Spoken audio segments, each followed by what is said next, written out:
Bienvenue dans la troisième partie de notre tutoriel MegaCaisse.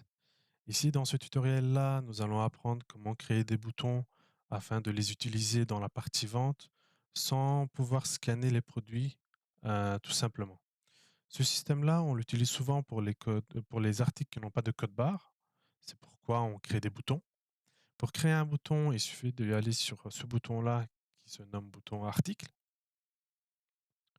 Ensuite, ici, il y a deux méthodes. C'est soit on crée un groupe de boutons ou sinon un article direct. Ici, nous allons commencer tout d'abord par l'ajout d'un groupe de boutons. Ici, je clique sur ça.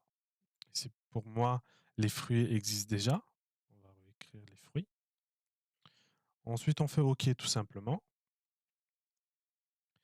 Ici, on peut constater que les fruits ont été créés. Et à l'intérieur de ce groupe-là, j'ai plusieurs boutons libres.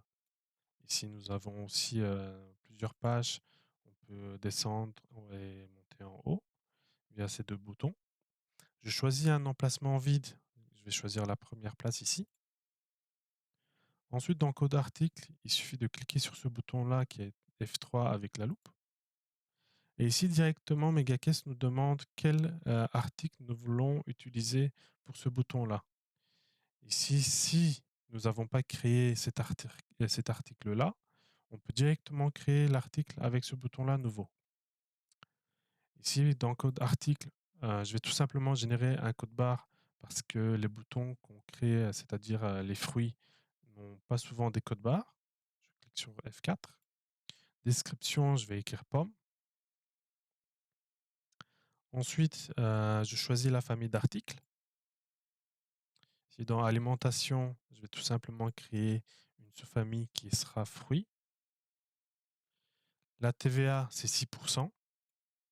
Et ici, je précise que c'est PA par check repas. Enregistrer. OK. Ici, rayon, non fournisseur, etc. Ce sont que des détails.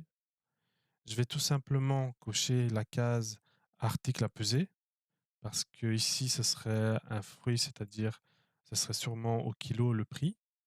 À ce moment-là, on coche ces deux cases-là pour pouvoir communiquer avec la balance qui sera reliée directement à notre système de caisse. Ensuite, je vais sur prix particulier. Et là, directement, MegaCaisse me demande le prix de vente. Ici, je précise bien que vu que nous avons coché ces deux cases, il faut mettre le prix au kilo. Ici, je peux dire que par exemple, le kilo de mes pommes seront à 1,80 €. OK. Et je fais tout simplement enregistrer. Ensuite, je constate que pomme est bien arrivée dans ma liste des articles. Je fais OK. Je choisis la couleur de mon bouton qui sera vert. Et ici, je peux aussi choisir de mettre une photo pour ce bouton-là. Si je ne choisis pas de photo, tout simplement, je fais OK. On peut constater que ce bouton-là apparaît exactement comme ici. Si je mets une photo, je clique sur ce bouton, je fais modifier photo. Et là, directement, je peux voir qu'il y a une base de données directement enregistrée sur MegaCaisse. Et là, je peux directement écrire dans le nom du fichier pomme. Et là, je peux constater que j'ai plusieurs pommes. Je vais choisir la première, ouvrir. Et là, je constate que j'ai une pomme rouge ici. Je fais OK. Et voilà, notre bouton est prêt et on peut commencer à les vendre dans la partie vente. Ensuite, nous avons ce système-là qui est article direct. Article direct, c'est quoi? On va tout simplement directement créer un seul bouton sans passer par le groupe. Ici, je clique directement sur la loupe et là, je peux choisir jus de pomme. OK, OK. En fait, dans la partie vente, je vais vous montrer tout de suite comment on va les voir. Pour cela, je vais dans la partie vente qui est vente caisse. Je mets mon code. OK. Ici, j'ouvre la session de la journée. Ensuite, ici, voilà. Ici, nous avons créé un bouton qui est groupe, qui est les fruits. Je clique dessus. Et là, je peux constater que j'ai pomme. Je clique dessus. Et là, directement, il me demande le poids de mes pommes. Ici, je vais dire par exemple que ça, c'est 2,50 kg.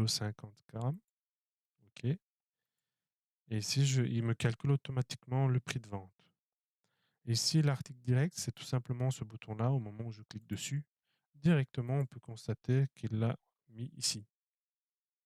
Et là, on peut faire ce total choisir le moyen de paiement et le vendre. Ici, pour la partie vente, je vais vous apprendre dans les prochaines vidéos. Nous avons terminé ce tutoriel-là pour tout ce qui est encodage des produits, fournisseurs et clients. Et maintenant, nous allons passer directement à la partie vente.